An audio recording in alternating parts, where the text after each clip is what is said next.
नमस्कार विद्यार्थी मित्रांनो, अभ्यास अलर्ट या आपल्या यूट्यूब चॅनलवरती आपलं स्वागत आहे.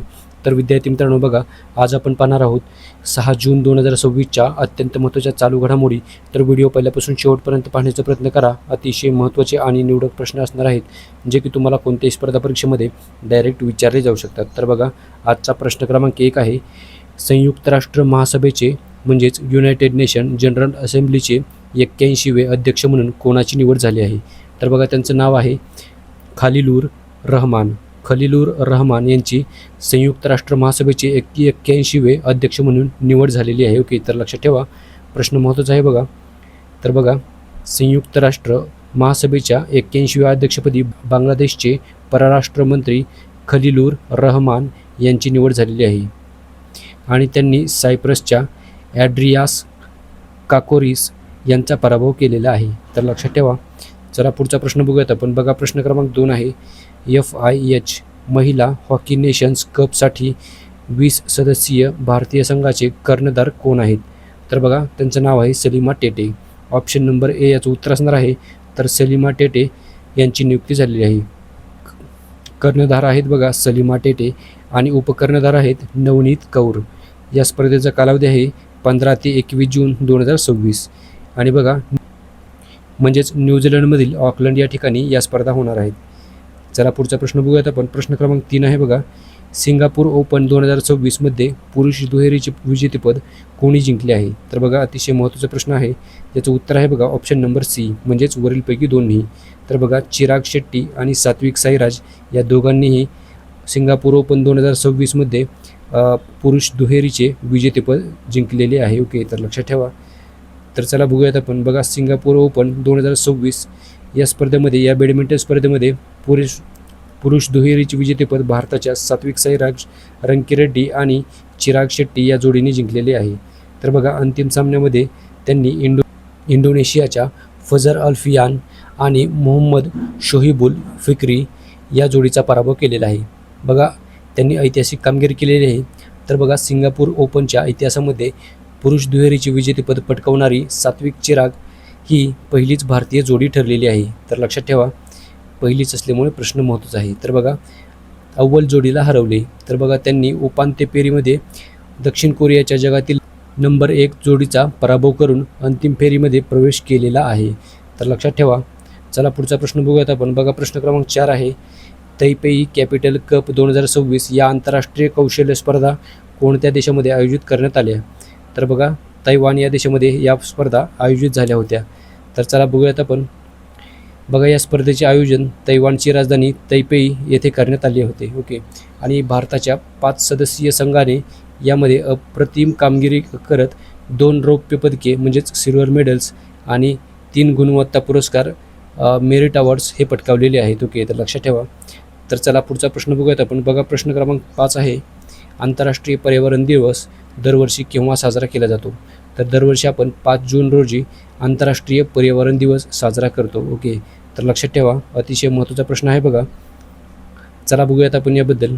तर बघा, या दिवसाची सुरुवात संयुक्त राष्ट्रांनी म्हणजेच युनायटेड नेशनने 1972मध्ये केली होती आणि लोकांमध्ये पर्यावरणाबद्दल जागरूकता निर्माण करणे आणि निसर्गाचे रक्षण करणे हा या दिवसामागचा मुख्य उद्देश आहे.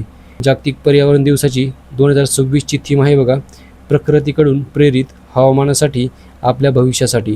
तर बघा, इंग्लिशमध्ये याचा अर्थ होतो inspired by nature for climate for our future. तर लक्षात ठेवा. चला पुढचा प्रश्न बघूयात आपण. प्रश्न क्रमांक 6 आहे बघा. भारतासाठी विविध तक्रारीसाठी कोणता एकच हेल्पलाईन क्रमांक होणार आहे? तर तो क्रमांक आहे बघा हेल्पलाईन क्रमांक 112. ओके, ऑप्शन नंबर डी याचं उत्तर असणार आहे. तर बघा, हेल्पलाईन क्रमांक 112 हा भारतासाठी विविध तक्रारीसाठी आता एकच क्रमांक असणार आहे. ओके, लक्षात ठेवा. चला बघूयात आपण. तर विद्यार्थी मित्रांनो बघा, भारताकडून म्हणजेच भारत सरकारकडून देशातील विविध आणीबाणीच्या प्रसंगासाठी आणि तक्रारींसाठी 112 हा एकच हेल्पलाईन क्रमांक कार्यान्वित करण्यात आलेला आहे आणि याला वन नेशन वन हेल्पलाईन उपक्रमाचा भाग म्हणून विकसित केले जात आहे. तर चला बघूयात आपण. बघा, या प्रणालीचा ERSS 112 म्हणजेच इमर्जन्सी रिस्पॉन्स सपोर्ट सिस्टीम असे म्हटले जाते. ओके, तर बघा, या एकाच क्रमांकाद्वारे नागरिक खालील सेवांचा लाभ घेऊ शकतात. तर कोणकोणत्या सेवा आहेत ते पाहूयात आपण. बघा, पहिली आहे पोलीस मदत, दुसरे आहे अग्निशामक दल, तिसरे आहे वैद्यकीय आणीबाणी तसेच रुग्णवाहिका, आणि बघा चौथी आहे महिला सुरक्षा हेल्पलाईन, आणि पाचवी आहे चाइल्ड हेल्पलाईन. या सेवांसाठी आपण मदत घेऊ शकणार आहोत 112 क्रमांक वापरून. ओके, तर लक्षात ठेवा. चला बघूयात आपण विद्यार्थी मित्रांनो प्रश्न क्रमांक 7. भारतीय लष्कराने सुरू केलेल्या डिजिटल लॉजिस्टिक्स ॲप्लिकेशनचे नाव काय आहे? तर बघा कौटिल्य आणि क्यू फोर्स हे 2 ॲप्लिकेशन आहेत. तर ऑप्शन नंबर सी याचं उत्तर असणार आहे बघा ए आणि बी, म्हणजेच कौटिल्य आणि क्यू फोर्स हे 2 ॲप्लिकेशन विकसित केलेली आहेत. तर बघूयात आपण. बघा क्यू फोर्स म्हणजेच काय? Quality force for logistics. भारतीय लष्कराने मे 2026 हे प्रगत आणि एकात्मिक डिजिटल लॉजिस्टिक्स ॲप्लिकेशन लॉन्च केलेले आहे. आणि बघा याची कार्यक्षमता आहे, हे ॲप्लिकेशन लष्कराची पुरवठा साखळी म्हणजेच सप्लाय चेन आणि वाहतूक व्यवस्थापन अधिक वेगवान व अचूक बनवते. तर लक्षात ठेवा. तर बघा सोबतच लष्कराने कौटिल्य नावाचे आर्टिफिशियल इंटेलिजन्स आधारित कमांड इंटेलिजन्स प्लॅटफॉर्म देखील विकसित केलेले आहे. ओके, तर बघा 2 ॲप्लिकेशनचे नाव आहेत, एक आहे कौटिल्य आणि एक आहे क्यू फोर्स. चला पुढचा प्रश्न आहे बघा प्रश्न क्रमांक 8 बघूयात आपण. मिशन क्वीन पायनॅपल हे कोणत्या राज्याने सुरू केले आहे? तर बघा महत्त्वाचा प्रश्न आहे, याचं उत्तर आहे बघा ऑप्शन नंबर डी म्हणजेच त्रिपुरा. तर त्रिपुरा या राज्याची राजधानी आहे बघा आगरतळा. तर त्रिपुरा या राज्याने नुकतेच मिशन क्वीन पायनॅपल हे सुरू केलेले आहे. तर बघूयात आपण. तर या मिशनचा उद्देश आहे बघा त्रिपुराच्या प्रसिद्ध क्वीन जातीच्या अननसाचे जागतिक स्तरावरती ब्रँडिंग करणे आणि शेतकऱ्यांचे उत्पन्न वाढवणे हा या मिशनचा मुख्य हेतू आहे. तसेच बघूयात आपण बघा GI टॅग या विशेष अननसाला भौगोलिक मानांकन म्हणजेच GI टॅग मिळालेला आहे, जो त्याची विशिष्ट चव आणि गुणवत्तेसाठी ओळखला जातो. तर बघा हे राज्यफळ आहे त्रिपुरा या राज्याचे. तर 2015 त्रिपुरा राज्य सरकारने क्वीन पायनॅपलला आपले अधिकृत राज्यफळ म्हणून घोषित केले होते. तर लक्षात ठेवा. चला पुढचा प्रश्न बघूयात आपण. प्रश्न क्रमांक 9 आहे बघा. भारतात पहिल्यांदाच कोणत्या शहरात इबोला विषाणूचा संशयित रुग्ण आढळलेला आहे? तर बघा हा संशयित रुग्ण आहे आणि हा आढळलेला आहे बेंगलोर या शहरामध्ये. ओके, तर लक्षात ठेवा. कर्नाटकची राजधानी आहे बेंगलोर. तर लक्षात ठेवा. चला पुढचा प्रश्न बघूयात आपण. प्रश्न क्रमांक 10 आहे बघा. पुरुषांच्या 400 मीटर शर्यतीत 44.98 सेकंद वेळ नोंदवून कोणत्या खेळाडूने नवीन राष्ट्रीय विक्रम केलेला आहे?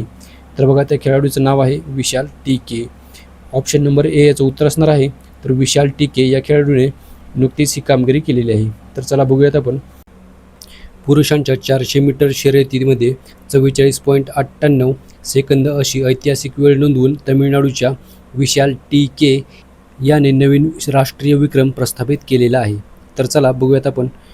मे 2026 रांची येथील बिरसा मुंडा स्टेडियमवरती आयोजित 29व्या राष्ट्रीय वरिष्ठ फेडरेशन कप या स्पर्धेमध्ये त्याने अविश्वसनीय कामगिरी केलेली आहे. तर बघा ॲथलेटिक्सच्या इतिहासामध्ये 400 मीटर धावण्याची शर्यत 45 सेकंदापेक्षा कमी वेळेमध्ये पूर्ण करणारा विशाल टीके हा पहिलाच भारतीय धावपटू ठरलेला आहे.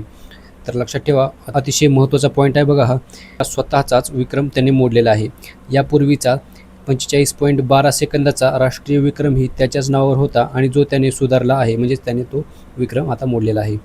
आणि बघा भारताचे महान धावक मिल्खा सिंग यांचा 45.73 सेकंदाचा विक्रम अनेक दशके भारतीय ॲथलेटिक्सची ओळख होता आणि हा रेकॉर्ड आता मोडलेला आहे. ओके, तर लक्षात ठेवा.